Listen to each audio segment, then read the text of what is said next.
നഗരസഭകൾ പിടിച്ചെടുക്കുക എന്നൊരു ലക്ഷ്യത്തോടു കൂടി കോൺഗ്രസ് ഉണർന്ന് പ്രവർത്തിക്കാൻ പോകും. ഇങ്ങനൊരു വാർത്ത കേട്ടപ്പോൾ ആദ്യം ഞാൻ കരുതിയിരുന്നത് കോൺഗ്രസിനകത്ത് തമ്മിലടിയൊക്കെ കഴിഞ്ഞവർ ഒന്നിച്ചു ചേരുന്ന ഒരു കാലഘട്ടത്തിലെത്തി. കാരണം അവർ ഈ ഡൽഹിയിലൊക്കെ പോയി ചില മരുന്നൊക്കെ കഴിച്ചിട്ട് തിരിച്ചു വന്നിരിക്കുക. മരുന്ന് കഴിക്കുക എന്ന് പറഞ്ഞാൽ മനസ്സിലായല്ലോ, അതായത് ഇവരെ ഒന്നിച്ചു നിർത്തുന്ന ഒരു മരുന്ന് അവരെ കൊടുക്കും, അല്ലെങ്കിൽ അത് കൊടുത്തില്ലെങ്കിൽ ഇവിടെ നിൽക്കത്തില്ല എന്നുള്ളതുകൊണ്ടാണ്. അങ്ങനെ അത് കഴിച്ചതിന് ശേഷം അവർ വളരെ കരുത്തോടു കൂടി നീങ്ങാനുള്ള ഒരു ശ്രമം നടത്തുകയാണ് എന്നാണ് നമുക്കറിയാൻ കഴിയുന്നത്. ഏറെക്കുറെ അവരങ്ങനെ ശ്രമിക്കുന്നുണ്ട് എന്ന് പറയാതിരിക്കാൻ കഴിയില്ല.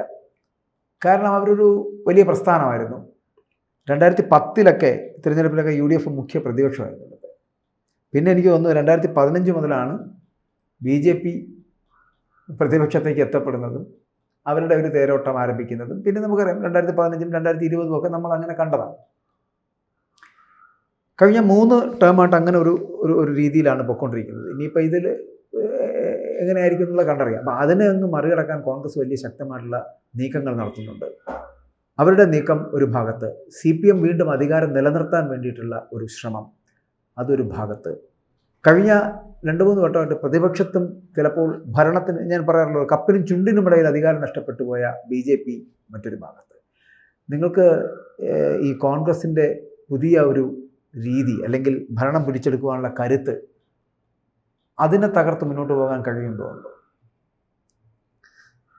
ഇതിനകത്ത് തമാശയായിട്ട് തോന്നണ്ട, കേരളത്തിൽ തിരുവനന്തപുരം കോർപ്പറേഷനിൽ CPM BJP പോരാട്ടമാണ് എന്ന് ഏറ്റവും സാധാരണക്കാരനും ബോധ്യമുണ്ട്. അവിടെ ഒരു റഫറിയുടെ റോള് പോലും എൻ്റെ പരിമിതമായ അറിവിൽ കോൺഗ്രസ് എന്ന് പറയുന്ന കക്ഷിക്കില്ല. ഇനി താങ്കൾ പറഞ്ഞ ഒരു വാർത്തകൾ നമ്മൾ ഒരു ആധികാരികതയായിട്ട് ഞാൻ എടുക്കാം, താങ്കളോടുള്ള സ്നേഹം കൊണ്ട്. അങ്ങനെ എടുത്താൽ പോലും എൻ്റെ കണ്ണിന് എൻ്റെ ചുറ്റാകെ ഞാൻ കാണുന്ന ചില യാഥാർത്ഥ്യങ്ങളുണ്ട്. ഞാനും പൊതുപ്രവർത്തകനാണ്, തിരുവനന്തപുരം കോർപ്പറേഷനിൽ പൊതുപ്രവർത്തനം നടത്തുന്നയാളാണ്, തിരുവനന്തപുരം കോർപ്പറേഷനിലെ വോട്ടറാണ്. അപ്പോൾ എൻ്റെ വാർഡിൽ, എൻ്റെ തൊട്ടടുത്ത വാർഡുകളിലൊക്കെ കോൺഗ്രസിൻ്റെ ഈ സ്ഥാനാർത്ഥി നിർണ്ണയം നടക്കുവാണല്ലോ. അവിടെ നടക്കുന്നത് എന്താണെന്ന് എനിക്ക് ബോധ്യമുണ്ടല്ലോ. ആ ബോധ്യത്തിൻ്റെ അടിസ്ഥാനത്തിൽ ഞാൻ നിങ്ങളോട് പറയുന്നു, മലർപ്പൊടിക്കാരൻ്റെ സ്വപ്നമാണ് കോൺഗ്രസ്. വാർത്തകളിൽ എഴുതുന്ന ആൾക്കും ആ സ്വപ്നമാണ് ഉള്ളത് എന്നാണ് ഞാൻ മനസ്സിലാക്കുന്നത്. കാരണം കഴിഞ്ഞ എൻ്റെ മുന്നത്തെ തവണ ഞാൻ, എൻ്റെ ഓർമ്മ ശരിയാണെങ്കിൽ 18-20 എന്തോ സീറ്റായിരുന്നു അവർക്ക്, 20-21 സീറ്റാണ് അവർക്കുണ്ടായിരുന്നതാണ് കഴിഞ്ഞ മുന്നത്തെ തവണ. അത് കഴിഞ്ഞിട്ട് ഇത്തവണ അവർക്കത് 10-11 സീറ്റായി കുറയുകയാണ് ചെയ്തത്. ഘടകകക്ഷി ഉൾപ്പെടെ 11 സീറ്റ് എന്നാണ് എൻ്റെ ഓർമ്മ. അതെ, 2010 അവർക്ക് 40 സീറ്റ്, അന്ന് നിങ്ങൾക്ക് 6 സീറ്റ് ഉണ്ടായിരുന്നു. അത് 2015 വരുമ്പോൾ 21 സീറ്റിലേക്ക് വരുന്നതാകും. നിങ്ങൾ വീണ്ടും കുറച്ചുകൂടെ കൂടുതലേക്ക്, ഞങ്ങൾ 35 നിങ്ങൾ വീണ്ടും 35 സീറ്റിലേക്ക് എത്തപ്പെടുന്നു. അപ്പോൾ അങ്ങനെയുള്ളൊരു ഗ്രാഫ് നോക്കുമ്പോൾ തന്നെ തലസ്ഥാനവാസികൾ പ്രതിപക്ഷത്ത് പോലും ഇരുത്താൻ കോൺഗ്രസ് ഒരു കക്ഷി എന്നുള്ള നിലയിൽ തലസ്ഥാനവാസികളുടെ മനസ്സിലില്ല എന്നുള്ളതാണ് അവരുടെ ഗ്രാഫ് കാണിക്കുന്നത്.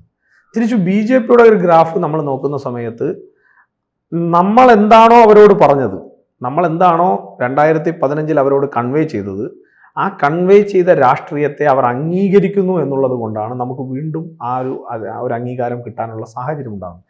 ഞങ്ങൾ ആ അംഗീകാരം ലഭിച്ചെടുക്കുമ്പോഴും, ഞാൻ നേരത്തെ കഴിഞ്ഞ ഒരു ചർച്ചയിൽ ഞാനും താങ്കളും ഈ വിഷയത്തിൽ സംസാരിക്കുന്ന സമയത്ത് ഞാൻ പറഞ്ഞു, ഞങ്ങളെ മനഃപൂർവ്വമായി പരാജയപ്പെടുത്താൻ വേണ്ടി കോൺഗ്രസും CPMഉം തമ്മിൽ നടത്തുന്ന ഒരു അണ്ടർ ടേബിൾ ഡിസ്കഷൻസ് അല്ലെങ്കിൽ അണ്ടർ ടേബിൾ ഗെയിം, ആ ഗെയിമിൻ്റെ ഭാഗമായി നേരത്തെ താങ്കൾ പറഞ്ഞ കപ്പിനും ചുണ്ടിനും ഇടയ്ക്ക് ഭരണം നഷ്ടപ്പെട്ടവരാണ് ഞങ്ങൾ.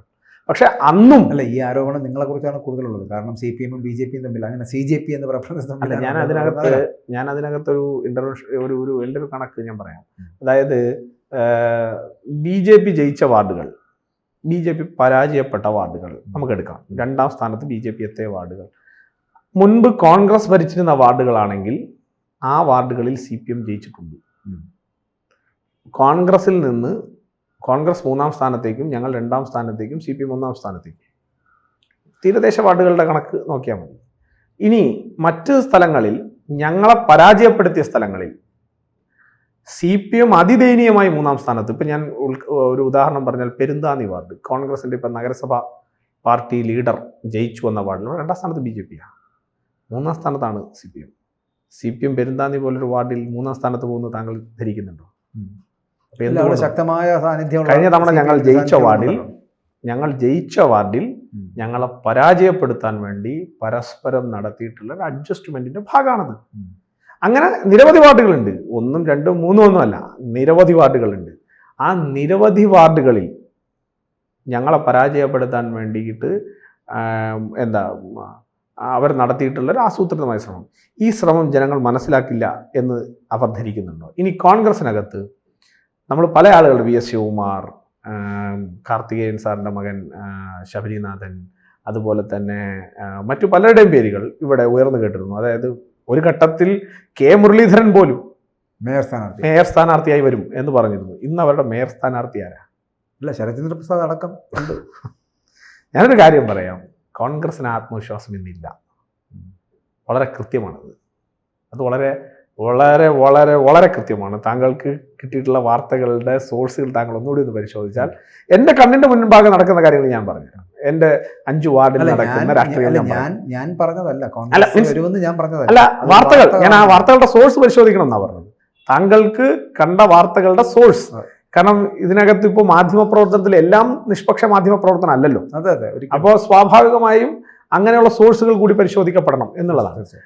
തീർച്ചയായിട്ടും എനിക്കൊരു കാര്യം ഉറപ്പാണ്, കേരളത്തിൻ്റെ തലസ്ഥാന നഗരസഭ തിരുവനന്തപുരം നഗരസഭ ഇത്തവണ ഭാരതീയ ജനതാ പാർട്ടിക്ക് അനുകൂലമായിട്ടായിരിക്കും ചിന്തിക്കുക. അത് ഞാൻ കഴിഞ്ഞ ഡിസ്കഷനിൽ താങ്കൾ പറഞ്ഞതുപോലെ അത് BJP എന്ന് പറയുന്ന രാഷ്ട്രീയ പാർട്ടിയോടുള്ള സ്നേഹത്തിനപ്പുറത്ത്, രാഷ്ട്രീയ പാർട്ടിയോടുള്ള സ്നേഹമുണ്ട്, BJPയുടെ വികസന രാഷ്ട്രീയത്തിന് ജനങ്ങൾ തരാൻ പോകുന്ന മാൻഡേറ്റ് ആണ് ഈ വരുന്ന തദ്ദേശ സ്വയംഭരണ തെരഞ്ഞെടുപ്പിൽ തിരുവനന്തപുരം കോർപ്പറേഷനിൽ കാണാൻ വേണ്ടി പോകുന്നു എന്നുള്ള കാര്യത്തിൽ തർക്കമേ ഇല്ല.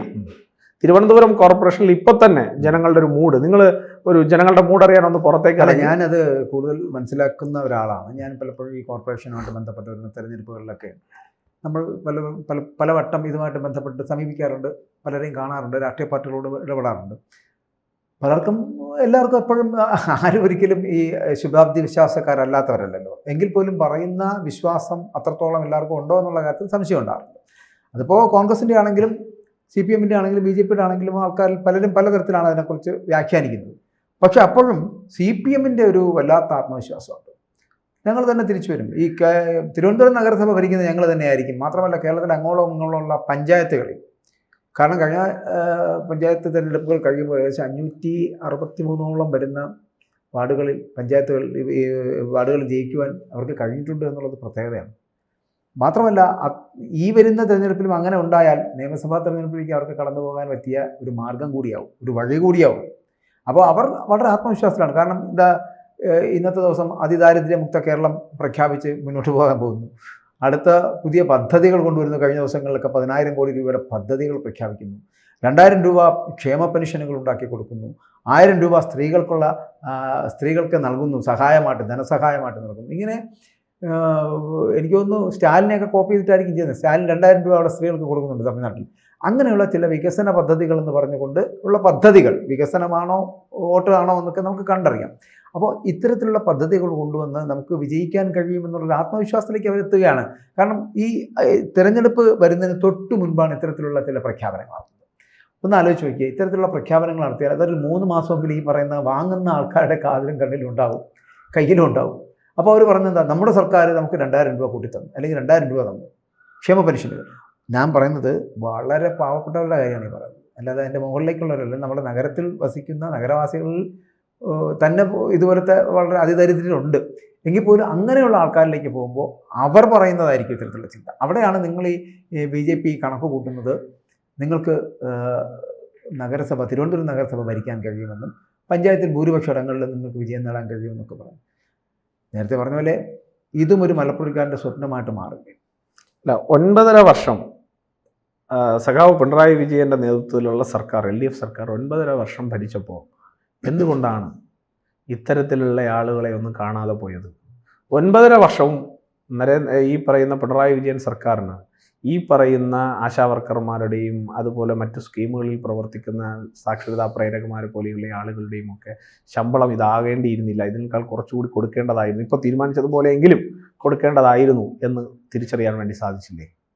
അപ്പോൾ ഇത് കൃത്യമായ ഒരു ഇലക്ഷൻ സ്റ്റണ്ടാണ് എന്ന് കൃത്യമായി ഇതിനകത്ത് കഴിഞ്ഞ 9.5 വർഷത്തെ അഴിമതിയും ദുർഭരണവും സ്വജനപക്ഷപാതവും പിൻവാതിൽ നിയമനങ്ങളും പാർട്ടിക്കാർക്ക് വേണ്ടിയിട്ടുള്ള കൈയിട്ടുവാരലുകളും അഴിമതികളും ഒക്കെ മറച്ചു വെക്കാൻ വേണ്ടിയിട്ടുള്ള ഭഗവാൻ അയ്യപ്പൻ്റെ സ്വർണം കട്ടതടക്കം ഉള്ള വിഷയങ്ങൾ മറച്ചു വെക്കാനുള്ള CPM-ന്റെ ഒരു തട്ടുതടിപ്പൻ പരിപാടിയാണ് എന്ന് കേരളത്തിലെ ജനങ്ങൾക്ക് ബോധ്യമുണ്ടെന്ന്. എല്ലാ കാലത്തും നമുക്ക് ഒരാളെ പറ്റിക്കാൻ സാധിക്കില്ല, എല്ലാവരെയും എല്ലാ കാലത്തും പറ്റിക്കാനും സാധിക്കില്ല. അപ്പോൾ സ്വാഭാവികമായി ജനങ്ങൾ സത്യം തിരിച്ചറിയും. ഇനി ഇതിനകത്തുള്ള പ്രശ്നം താങ്കൾ പറഞ്ഞു, പല ആളുകളും പല രീതിയിൽ പല വിഷയങ്ങളിൽ പറയുന്നു. അത് ഓക്കെ, എല്ലാവർക്കും അവരുടേതായിട്ടുള്ള രാഷ്ട്രീയത്തെക്കുറിച്ച് ധാരണയുണ്ട്. CPM എന്തായാലും അവർ തന്നെ ഭരിക്കുമെന്ന് പറയില്ല എന്ന് താങ്കൾ നിഷ്കളങ്കരേണ പോലും പ്രതീക്ഷിക്കേണ്ടതില്ല. കാരണം ഈ തദ്ദേശ സ്വയംഭരണ സ്ഥാപനം തിരുവനന്തപുരം കോർപ്പറേഷൻ വിട്ടുകൊണ്ടുള്ള ഒരു കാര്യത്തെക്കുറിച്ച് CPM ഒരു കാലഘട്ടത്തിലും ചിന്തിക്കില്ല. കാരണം CPM-ന്റെ ഏറ്റവും വലിയ ആസ്തി, CPM-ന്റെ ഏറ്റവും വലിയ ധനസമ്പാദന മാർഗം, CPM-ന്റെ ഏറ്റവും വലിയ വരുമാന മാർഗം അത് ഈ പറയുന്ന തിരുവനന്തപുരം കോർപ്പറേഷനിൽ നടത്തുന്ന അഴിമതികളാണ്. ഇനി താങ്കൾ പറഞ്ഞല്ലോ കോൺഗ്രസിന്റെ തിരിച്ചുവരവിനെ പറ്റി. ഞാൻ ഒരു കാര്യം പറയാം. താങ്കൾ പറഞ്ഞതുകൊണ്ട് ഞാൻ അത് പൂർത്തിയാക്കാം. അതായത് ഈ നഗരസഭകളിൽ ഈ തിരുവനന്തപുരം എന്ന് പറയുന്നത് താങ്കൾ പറഞ്ഞാൽ ഇത് താങ്കളുടെ വിഷനാണ്, പണം ഉണ്ടാക്കുന്ന ഒരു മാർഗമുണ്ട് എന്നുള്ളത്. മറ്റൊന്ന്, ഈ തിരുവനന്തപുരം നഗരസഭ പിടിച്ചാൽ ഞങ്ങൾ നിയമസഭ പിടിക്കുമെന്നുള്ളതിൻ്റെ ഒരു തുടർന്ന്. കാരണം ഇതിനകത്തുള്ള ഒരു പ്രത്യേകതയുണ്ട്. പല മണ്ഡലങ്ങൾ, ഇപ്പോൾ വട്ടിയൂർക്കാവാണെങ്കിലും തിരുവനന്തപുരം മണ്ഡലങ്ങളാണെങ്കിലും അങ്ങനെയുള്ള പല കഴക്കൂട്ടമാണ് എല്ലാം കൂടെ ചേർന്ന് വരുന്ന ആ മണ്ഡലങ്ങളെല്ലാം ഞങ്ങൾക്ക് സ്വാധീനിക്കാൻ ഇടമുള്ള ഇടങ്ങളാണ്. അതിനകത്ത് ഒരു 4 മണ്ഡലങ്ങളെങ്കിലും കിട്ടിയാൽ മാത്രം മതി, സമ്പൂർണ്ണമായിട്ട് അവർ വിജയിക്കും എന്നുള്ളതാണ് അവരുടെ ഒരു കണക്കെന്നുള്ളത്. ഇനി താങ്കൾ പൂർത്തിയാക്കാം. അല്ല, ഇതിനകത്ത് നമ്മൾ മനസ്സിലാക്കേണ്ടത് CPM-ന്റെ ഒരു, ഞാൻ മുന്നും പറഞ്ഞതാണ്, അതായത് കറവ പശുവായി കാണുന്ന ഒരു തലസ്ഥാന നഗരസഭയാണ് തിരുവനന്തപുരം. അപ്പോൾ തിരുവനന്തപുരത്തിനെ സംബന്ധിച്ച് അവർക്ക് വിട്ടുകൊടുക്കാൻ സാധിക്കില്ല.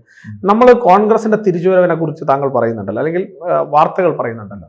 ഈ കോൺഗ്രസ് തിരിച്ചു വരാൻ ആഗ്രഹിക്കുമ്പോൾ കോൺഗ്രസ് പറയേണ്ടത്, കോൺഗ്രസ് ജനങ്ങളോട് മറുപടി പറയേണ്ട ഒരുപാട് ചോദ്യങ്ങളുണ്ട്. ആ ചോദ്യങ്ങൾക്കെല്ലാം കോൺഗ്രസ് തെരുവിൽ മറുപടി പറയേണ്ടി വരും.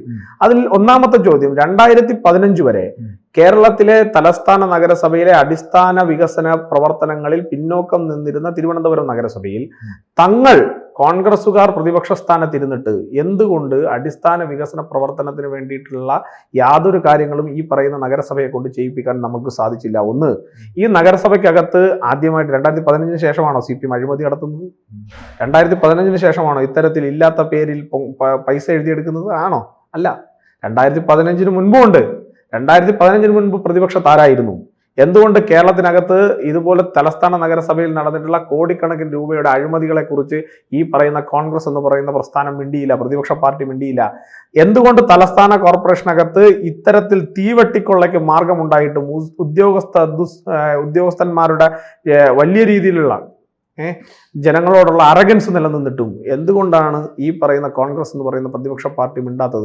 ഇതിലൊന്നും അവർക്ക് ഒരു റോളും ഇല്ലാത്തത് കൊണ്ടാണ് കേരളത്തിലെ തലസ്ഥാനത്തെ തിരുവനന്തപുരത്തെ ജനങ്ങൾ തീരുമാനിച്ചത്, അങ്ങനെ നഗരസഭയിൽ പോയി വെള്ളയും ഇട്ട് അവിടെ ഇരുന്നിട്ട് വരാൻ ഞങ്ങൾക്ക് ഇങ്ങനെ ഒരു ടീം വേണ്ട. അപ്പോൾ അവിടെ ചുറുചുറുക്കുള്ള വിഷയങ്ങൾ കൃത്യമായി പഠിക്കാൻ സാധിക്കുന്ന, അവർ പറയുന്നത് എന്തും കേട്ട് സിന്ദാബാദ് വിളിച്ച് തിരിച്ചു വരാതെ കൃത്യമായി ചോദിക്കേണ്ട ചോദ്യം ചോദിക്കേണ്ട വേദിയിൽ കൃത്യമായി എണീറ്റ് നിന്ന് ചോദിക്കാൻ തൻ്റെ ഇടമുള്ള, നട്ടല് നിവർന്നു നിന്നുകൊണ്ട് ഇവരുടെ അഴിമതികൾ ഓരോന്നോരോന്നായി ചൂണ്ടിക്കാണിക്കാൻ കെൽപ്പുള്ള, ഇവരുടെ ഉദ്യോഗസ്ഥന്മാർ നടത്തുന്ന അഴിമതികളെ കുറിച്ച്, സ്വജനപക്ഷപാത നടപടികളെ കുറിച്ച്, അതേപോലെ തന്നെ വേർതിരിവുള്ള രാഷ്ട്രീയ പ്രവർത്തനങ്ങളെ കുറിച്ച് കൃത്യമായി അവതരിപ്പിക്കാൻ സാധിക്കുന്ന, പൊതുസമൂഹത്തിന്റെ മുന്നിൽ ഓരോന്നും അക്കമിട്ട് നിരത്താൻ സാധിക്കുന്ന തിരുവനന്തപുരത്തെ 35 BJP കൗൺസിലർമാരെ തിരുവനന്തപുരം നഗരസഭയിലെ ജനങ്ങൾ ഞങ്ങൾക്ക് തന്നത് 2015 തരുമ്പോൾ അവർക്ക് കൃത്യമായ ബോധ്യമുണ്ടായിരുന്നു. ആ ബോധ്യം ഞങ്ങൾ സാറ്റിസ്ഫൈ ചെയ്തത് കൊണ്ടാണ് 2020 ഞങ്ങൾക്ക് തിരിച്ച് അതേ നിലയ്ക്ക് തിരിച്ചു വരാൻ സാധിച്ചത്. 2020 ശേഷം കഴിഞ്ഞ 5 വർഷം ആര്യ രാജേന്ദ്രന് പല കാര്യങ്ങളും, പല അഴിമതികളും നടത്തിക്കൊണ്ടു പോകാൻ സാധിക്കാത്തത് തിരുവനന്തപുരത്ത് കോൺഗ്രസ് ഉണ്ടായിരുന്നത് കൊണ്ടല്ല, തിരുവനന്തപുരത്ത് കോൺഗ്രസ് നഗരസഭയ്ക്കകത്ത് ഉണ്ടായിരുന്നത് കൊണ്ടല്ല, മറിച്ച് ഒരാൾ ഒറ്റയ്ക്കൊരു ശബ്ദമായി മാറിയ നാടാണ് നമ്മുടെ നാട്, അല്ലേ? അതെ. അങ്ങനെ ഒരാൾ ഒറ്റയ്ക്ക് ശബ്ദമായ ഒരു നാട്ടിൽ ഞങ്ങളുടെ സ്റ്റാൻഡ് ഇതാണെന്ന് പറയാനെങ്കിലും തൻ്റെ ഇടമുള്ള ഒരു നേതാവ് ആ വെള്ളയും വിട്ട് വരുന്നതിനകത്ത് ഉണ്ടായിരുന്നെങ്കിൽ അവർ ചിലപ്പോഴൊക്കെ തിരുവനന്തപുരം കോർപ്പറേഷനകത്ത് ജനങ്ങളൊന്ന് പരിഗണിച്ചേനെ. പക്ഷെ അപ്പോഴും ആറ്റുകാലമ്മയുടെ പേരിൽ അഴിമതി നടന്നപ്പോ, വീട്ടുകാരെ തട്ടിപ്പ് നടന്നപ്പോ, ഇതുപോലെ 100 കിച്ചൺ ബിൻ അഴിമതി നടന്നപ്പോൾ, ഭൂമി ഇടപാടിൽ അഴിമതി നടന്നപ്പോൾ, അങ്ങനെ തട്ടിപ്പുകളുടെ ഒരു ഘോഷയാത്ര നടന്നപ്പോൾ ഒരു വാക്കുകൊണ്ട് പ്രതിരോധിക്കാൻ കഴിയാത്ത ഒരു സംഘത്തെ, തട്ടിപ്പിന് കൂട്ടുനിൽക്കുന്ന ഒത്താശ ചെയ്യുന്ന ഒരു സംഘത്തെ ആരെങ്കിലും വീണ്ടും വീണ്ടും അവസരം കൊടുക്കൂ? ഒന്ന്. രണ്ട്, BJPയുടെ കൗൺസിലർമാർ ഇരുന്ന സ്റ്റാൻഡിംഗ് കമ്മിറ്റി ആയിരുന്നത് കൊണ്ടല്ലേ? നിങ്ങളൊന്ന് ആലോചിച്ചാൽ മതി. ഒരു ചരിത്രത്തിൽ ആദ്യമായിട്ടാണ് തിരുവനന്തപുരം കോർപ്പറേഷനിലെ ബഡ്ജറ്റ് അവതരിപ്പിക്കാൻ തീയതി തീരുമാനിച്ചിട്ട് മാറ്റി വെക്കേണ്ടി വന്നത്. ആണോ അല്ലയോ? അതെ അതെ. എന്തുകൊണ്ടാണ് സംഭവിച്ചത്? BJPയുടെ നിലപാടാണ്. BJPയുടെ കൗൺസിലർമാർ ഒറ്റ സ്വരത്തിൽ പറഞ്ഞു, ഈ നിലപാട് ഇവിടെ മുന്നോട്ട് കൊണ്ടുപോകാൻ ഞങ്ങൾ സമ്മതിക്കില്ല, ഈ നിലപാടുമായി നിങ്ങൾക്ക് മുന്നോട്ട് പോകാൻ സാധിക്കില്ല, അങ്ങനെ ജനങ്ങളെ പിഴിഞ്ഞെടുത്തുകൊണ്ടുള്ള ഒരു നിലപാടുമായി നിങ്ങൾ മുന്നോട്ട് പോകില്ല എന്ന തീരുമാനം ഞങ്ങൾക്കുണ്ടായിരുന്നത് കൊണ്ടാണ് അവസാനം ഞങ്ങൾ പറഞ്ഞ വഴിയിലൂടെ അവർക്ക് നടക്കേണ്ടി വന്നത്. അങ്ങനെ CPM എന്ന് പറയുന്ന തന്നിഷ്ടത്തിൽ പ്രവർത്തിക്കുന്ന, അഹങ്കാരത്തിൽ, ധാർഷ്ട്യത്തിൽ പ്രവർത്തിക്കുന്ന ഒരു പ്രസ്ഥാനത്തെയും അതിന്റെ നേതാവായിട്ടുള്ള ആര്യ രാജേന്ദ്രനെയും ഞങ്ങളുടെ മുന്നിൽ ജനങ്ങൾക്ക് വേണ്ടി മുട്ടുകുത്തിച്ചവരാണ് ഭാരതീയ ജനതാ പാർട്ടിയുടെ കൗൺസിലർമാർ. അവരെക്കുറിച്ച് ആലോചിക്കുമ്പോൾ കേരളത്തിലെ, തിരുവനന്തപുരത്തെ ഓരോ BJP പ്രവർത്തകനും, BJP പ്രവർത്തകൻ മാത്രമല്ല, ഈ നാട് രക്ഷപ്പെടണമെന്ന് ആഗ്രഹിക്കുന്ന ഓരോ പ്രവർത്തകന്റെയും ശിരസിൽ, അവന്റെ മനസ്സിൽ അവരോടുള്ള ഒരു അഭിമാനബോധം അത് കൂടിക്കൂടിയാ വരുന്നത്. അങ്ങനെയുള്ള 35 കൗൺസിലർമാരാണ് ഞങ്ങൾക്കുള്ളത്. ഇനി 1 രൂപയുടെ അഴിമതി ആരോപണം, ഒരു നയാ പൈസയുടെ അഴിമതി ആരോപണം ഞങ്ങളുടെ ഏതെങ്കിലും ഒരു കൗൺസിലർക്കെതിരെ ഉണ്ടോ? ഞങ്ങളുടെ ഏതെങ്കിലും ഒരു കൗൺസിലർ നിങ്ങളുടെ ഏതെങ്കിലും ഒരു പ്രവർത്തനത്തിന് വേണ്ടിയിട്ട് വശംവദനായി നിന്നു എന്ന് നിങ്ങൾക്ക് പറയാമോ? CPMന്റെ ഒരു കൗൺസിലർ, മുട്ടത്തറയിലെ കൗൺസിലർ 5000 രൂപ, നിങ്ങൾ നോക്കൂ, ഒരു കോൺട്രാക്ട് എടുത്തതിന് ശേഷം ഇവിടെ മണ്ണ് ഫില്ല് ചെയ്യാൻ നിങ്ങൾ കാശ് തരണം, ഇവിടുത്തെ ജനങ്ങൾ കാശ് തരണം എന്ന് പറഞ്ഞ് വാങ്ങുന്ന ഒരു കൗൺസിലറെ സംഭാവന ചെയ്ത പ്രസ്ഥാനത്തെയാണോ വീണ്ടും നമ്മളിവിടെ തിരഞ്ഞെടുത്തു കൊണ്ടുവരേണ്ടത്? അതുപോലെ ഈ അഴിമതിയൊക്കെ കാണുമ്പോൾ ഞങ്ങളൊന്നും അറിഞ്ഞില്ലേ നാമനാരായണ എന്ന് പറഞ്ഞ് കയ്യും കെട്ടി മിണ്ടാതിരിക്കുന്ന ചില വെള്ളയും ഇട്ട ആളുകളെയാണോ നമ്മൾ കൊണ്ടുവരേണ്ടത്? അല്ല. ഈ നാടിന് ദിശാബോധം കൊടുക്കുന്ന, ഈ നാടിന് വികസനത്തിന്റെ പുതിയ വഴികൾ തേടി കൊണ്ടുവരാൻ സാധിക്കുന്ന, ഈ നാട്ടിൽ അഴിമതിയെ ഇല്ലായ്മ ചെയ്യാൻ സാധിക്കുന്ന നിശ്ചയദാർഢ്യമുള്ള നിലപാടുകളുള്ള ഒരു സംഘടന മുന്നോട്ട് വരണം. അങ്ങനെ ഒരു സംഘടന ഏത് എന്ന് ചോദിച്ചാൽ ഇന്ന് തിരുവനന്തപുരത്ത് നഗരവാസികൾക്ക് അതിന് കൃത്യമായ മറുപടിയുണ്ട്. ആ മറുപടി ഭാരതീയ ജനതാ പാർട്ടിയാണ്. ഭാരതീയ ജനതാ പാർട്ടിക്ക് മേയർ സ്ഥാനാർത്ഥി ഇപ്പൊ തീരുമാനിച്ചു കഴിഞ്ഞു? നിങ്ങളുടെ ഈ വാർഡ് വിഭജനം മാത്രമല്ല, ഇപ്പൊ സീറ്റ് വിഭജനം നടക്കുന്നു, കൂടാതെ സ്ഥാനാർത്ഥി നിർണ്ണയം നടക്കുകയാണ്. ഇതിലേക്ക് നിങ്ങളുടെ സ്ഥാനാർത്ഥി നിർണ്ണയത്തിൽ എന്തായാലും ഒരു ലീഡർ ഉണ്ടാവുകയല്ലോ. അല്ല, ഞങ്ങൾ മേയർ സ്ഥാനാർത്ഥി എന്ന് പറഞ്ഞ ഒരാളെ നിശ്ചയിച്ചിട്ടൊന്നുമില്ല. ഞങ്ങളുടെ ഒരു ഡസണിലധികം നേതാക്കന്മാർക്ക് മേയർ ആകാൻ കാപ്പബിലിറ്റി ഉള്ളവരാണ്, എക്സ്പീരിയൻസ് ഉള്ളവരാണ്, കഴിവുള്ളവരാണ്. ഇത് ഞാൻ പറഞ്ഞല്ലോ, തിരുവനന്തപുരത്തെ കഴിഞ്ഞ പതിറ്റാണ്ടുകളായി CPM നിർബാധം നടത്തിക്കൊണ്ടിരുന്ന അഴിമതികളെ മണിക്കൂറുകൾ കൊണ്ട്, മിനിറ്റുകൾ കൊണ്ട് പൊളിച്ചടിക്കിയ നേതാക്കന്മാർ ഞങ്ങളുടെ കൂട്ടത്തിലുണ്ട്, ഞങ്ങളുടെ ടീമിലുണ്ട്. അങ്ങനെയുള്ള ആർക്ക് വേണമെങ്കിലും ഒരു മേയർ സ്ഥാനാർത്ഥിയായി വരാം. ഈ BJPയുടെ ജില്ലാ പ്രസിഡന്റ് കൂടിയാണ് വി വി രാജേഷ് മത്സരിക്കുന്നുണ്ട്. കഴിഞ്ഞ പ്രാവശ്യം മത്സരിച്ചിരുന്നു, ഇപ്രാവശ്യം മത്സരിക്കുന്നുണ്ട്. വി വി രാജേഷിന് ഒരു സാധ്യത ഉണ്ടോ അങ്ങനെ ഈ പറയുന്ന? കഴിഞ്ഞ തവണ വി രാജേഷ് ജില്ലാ പ്രസിഡന്റ് ആയിരുന്നു, അദ്ദേഹം പ്രതിപക്ഷ നേതാവ് പോലും ആയില്ലല്ലോ. അങ്ങനെയല്ല, പാർട്ടിക്കൊരു ഈ സീനിയർ ആയിട്ടുള്ള നേതാക്കന്മാർ കൂടുതൽ മത്സരിക്കുന്നു എന്നുള്ളതാണോ? അല്ല, ഞങ്ങളെ സംബന്ധിച്ചിടത്തോളം തിരുവനന്തപുരം കോർപ്പറേഷനിൽ നല്ലൊരു ഭരണം വരണം, ഒരു വികസിത തിരുവനന്തപുരം നല്ലൊരു ഭരണം വരില്ലേ? അല്ല, അങ്ങനെയല്ലല്ലോ. ഞാൻ അദ്ദേഹം മോശമാണ്, അദ്ദേഹം വരില്ല എന്ന സ്റ്റേറ്റ്മെന്റിന്റെ വായിൽ നിന്ന് വന്നില്ല. ഞാൻ പറഞ്ഞതിന്റെ താല്പര്യം ഇത്രയേ ഉള്ളൂ. ഞങ്ങൾക്ക് 1 ഡസണിലധികം നേതാക്കന്മാർ അങ്ങനെ അവതരിപ്പിക്കാൻ പറ്റുന്ന ആളുകളുണ്ട്, ലീഡർഷിപ്പ് ഉണ്ട്. ആ ലീഡർഷിപ്പിൽ എല്ലാവരും ഏബിളാണ്, ഒരാളെന്നല്ല, എല്ലാവരും. നിങ്ങളൊക്കെ നരേന്ദ്രമോദി കഴിഞ്ഞാൽ ആര് എന്ന് അന്വേഷിച്ച് പോയപ്പോൾ പല പേരുകൾ നിങ്ങൾക്ക് തന്നെ ഇപ്പോൾ റിപ്പോർട്ട് ചെയ്യേണ്ടി വരുന്നില്ലേ? അതുപോലെ ഞങ്ങൾക്ക് തിരുവനന്തപുരം കോർപ്പറേഷനെ സംബന്ധിച്ചിടത്തോളം ഡസണിലേറെ നേതാക്കന്മാരുണ്ട്. ആ ഡസണിലേറെ നേതാക്കന്മാർ എല്ലാവരും ഏബിളാണ്. നരേന്ദ്രമോദി കഴിഞ്ഞാൽ ആരാണ് അങ്ങനെയാണെങ്കിൽ? അല്ല, ഞാൻ പറഞ്ഞത് താങ്കളത് പറഞ്ഞുകൊണ്ട് അല്ല, നരേന്ദ്രമോദി കഴിഞ്ഞ ആര് എന്നുള്ള ചോദ്യത്തിന് ഉത്തരം ഉണ്ടാവും. നരേന്ദ്രമോദി മാറട്ടെ, എന്നിട്ടല്ലേ അതിന് ഉത്തരം വരും. ഇപ്പൊ നിങ്ങൾ പറയുന്നല്ലോ, യോഗി ആദിത്യനാഥ് പിന്മുറക്കാരനാകും, ദേവേന്ദ്ര ഫട്നവിസ് വരും, ശിവരാജ് സിംഗ് ചൗഹാൻ ആവാം. നിങ്ങളിപ്പോ 1 ഡസണിലേറെ പേരുകൾ മാധ്യമങ്ങൾ ചർച്ച ചെയ്യുന്നുണ്ട് നരേന്ദ്രമോദിക്ക് ശേഷം, അമിത്ഷാ ഉൾപ്പെടെ. ഞങ്ങൾ പറയുന്നത് നിങ്ങൾക്ക് അതുപോലെ ചർച്ച ചെയ്യാൻ പറ്റുന്ന 1 ഡസണിലേറെ നേതാക്കന്മാർ ഞങ്ങൾക്ക് തിരുവനന്തപുരത്തും ഉണ്ടെന്ന്. ഞങ്ങൾ ഒരു 1-2 നേതാക്കന്മാർ പരാജയപ്പെട്ട് കഴിഞ്ഞാൽ ഉള്ളതിൽ ഏറ്റവും കൂടുതൽ ഭൂരിപക്ഷം കിട്ടിയ ആളെ പിടിച്ച് മേയറാക്കുന്ന പാർട്ടിയല്ല. ഞങ്ങളുടെ 1-2 നേതാക്കന്മാർ പരാജയപ്പെട്ട് കഴിഞ്ഞാൽ ഞങ്ങൾ മേയർ സ്ഥാനാർത്ഥികളായി നിർത്തിയവരെല്ലാം പരാജയപ്പെട്ടു പോയി. അതുകൊണ്ട് ഞങ്ങൾ ഇന്നു മുതൽ യുവാക്കൾക്ക് പ്രാധാന്യം കൊടുത്തുകൊണ്ട് ഒരു 23-കാരിയെ മേയറാക്കും. അങ്ങനെയൊന്നും പറയേണ്ട കാര്യമില്ല. ഞങ്ങൾക്ക് വളരെ വലിയ ലീഡർഷിപ്പ് ഉണ്ട് തിരുവനന്തപുരത്ത്. മേയറായി ഭരിക്കാൻ കഴിയില്ലേ? അല്ല, ഭരിച്ചല്ലോ. 5 വർഷം കൊണ്ടുള്ള ഭരണ നേട്ടം ഒരു ബുക്കാക്കി അടിച്ചിറക്കി നമുക്ക് കൊടുക്കാം.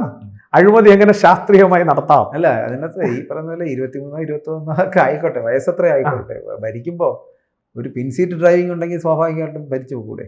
അല്ല, ഞാൻ ചോദിച്ചത്, ഞാൻ അവരെ കൊച്ചാക്കിയല്ല പറഞ്ഞത്. അവർ 23 വയസ്സുകാരെ കൊണ്ടുവന്നത് ഇത് ഞങ്ങളുടെ മേയർ സ്ഥാനാർത്ഥിയാണ് എന്ന് പറഞ്ഞിട്ടാണോ? അല്ലല്ലോ. ഞാൻ അതിനെയാണ് പറഞ്ഞത്. പക്ഷെ അവരുടെ 23-കാരിയുടെ ഒരു ഭരണം 5 വർഷം പിന്നിടുമ്പോൾ ഈ 5 വർഷം കൊണ്ടൊരു ബുക്ക് CPM തയ്യാറാക്കാം, എങ്ങനെ ശാസ്ത്രീയമായി അഴിമതി നടത്താം, ആ നടത്തുന്ന അഴിമതിയെ എങ്ങനെ എങ്ങനെ വെള്ള പൂശാം, ആ അഴിമതിയെ എങ്ങനെ മറ്റ് രാജ്യങ്ങളിൽ പോയി സ്വന്തം ചെലവിൽ പോയി ആ അഴിമതിക്ക് പേര് കേട്ട ഈ അഴിമതിയുടെ പേര് എങ്ങനെ മാറ്റാൻ വേണ്ടിയിട്ട് മറ്റ് രാജ്യങ്ങളിൽ സ്വന്തം ചെലവിൽ പോയി ചില തട്ടിക്കൂട്ട് അവാർഡുകൾ വാങ്ങാം, അതിനെ എങ്ങനെ ഫ്ലെക്സ് അടിച്ചു വെക്കാം, എന്നിട്ട് ആ കാശ് എങ്ങനെ നഗരസഭയിൽ നിന്ന് ഒപ്പിക്കാം, ഇതിനെല്ലാം പ്രത്യേകം സിലബസുകളാക്കി തരംതിരിച്ച് പഠിപ്പിക്കാൻ സാധിക്കുന്ന ഒരു നല്ല അധ്യാപികയെ അവർ മാറിയിട്ടുണ്ട് 5 വർഷം കൊണ്ട്. ഞാൻ അവരെ തെറ്റായിട്ടൊന്നും അല്ല പറഞ്ഞത്. അവർ നടത്തിയിട്ടുള്ള പ്രവർത്തനങ്ങൾ ഞങ്ങൾക്ക് മുതൽക്കൂട്ടായിട്ടുണ്ട്.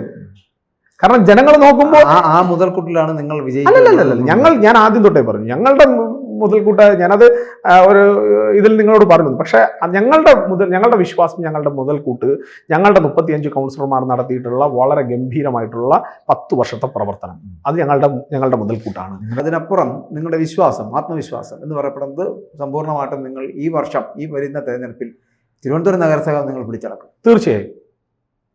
തീർച്ചയായും ജനങ്ങൾ ഞങ്ങളോടൊപ്പം ഉണ്ട്. ഞങ്ങൾ തീർച്ചയായും തിരുവനന്തപുരത്തിന്റെ ഭരണസാരഥ്യം ജനങ്ങൾ ആഗ്രഹിച്ച് ആശീർവദിച്ച് ഞങ്ങളുടെ കൈകളിൽ തരും. അത് ഞങ്ങൾക്ക് വിശ്വാസമാണ്.